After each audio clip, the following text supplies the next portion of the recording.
माँ दुर्गा की नव शक्ति का दूसरा स्वरूप ब्रह्मचारिणी का है। यहाँ ब्रह्म का अर्थ तपस्या से है। माँ दुर्गा का यह स्वरूप भक्तों और सिद्धों को अनंत फल देने वाला है।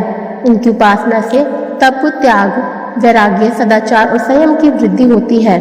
ब्रह्मचारिणी का अर्थ तप की चारिणी यानी तप का आचरण करने वाली।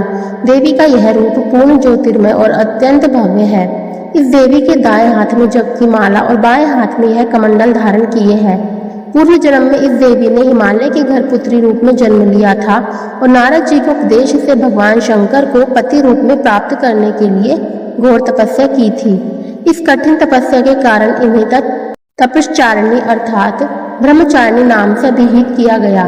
1000 वर्ष तक इन्होंने केवल फल फूल खाकर बिताए और 100 वर्षों तक केवल जमीन पर रहकर शाप पर निर्वाह किया। कुछ दिनों तक कठिन उपवास रखे और खुले आकाश के नीचे वर्षा और धूप के घोर कष्ट सहे। 3000 वर्षों तक टूटे हुए बिल्व पत्र खाए और भगवान शंकर की आराधना करती रहीं। इसके बाद तो उन्होंने सूखे बिल्व पत्र खाना भी छोड़ दिए। कई हजार वर्षों तक निर्जल और निराहार रहकर तपस्या करती रहीं। पत्तों को खाना छोड़ देने के कारण इनका नाम अपर्णा पड़ा। कठिन तपस्या के कारण देवी का शरीर एकदम क्षीण हो गया।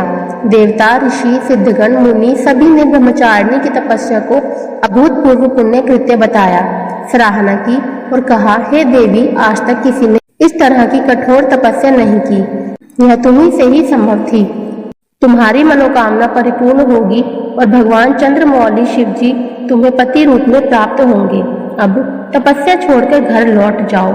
जल्द ही तुम्हारे पिता तुम्हें बुलाने आ रहे हैं। इस देवी की कथा का सार यह है कि जीवन के कठिन संघर्षों में भी मन विचलित नहीं होना चाहिए। माँ ब्रह्मचारिणी देवी की कृपा से सर्व सिद्धि प्राप्त होती है। दुर्गा पूजा के दूसरे दिन देवी के इस स्वरूप की उपासना की जाती है। आपको हमारी वीडियो अच्छी लगी तो कृपया लाइक, शेयर एंड कमेंट जरूर कीजिएगा।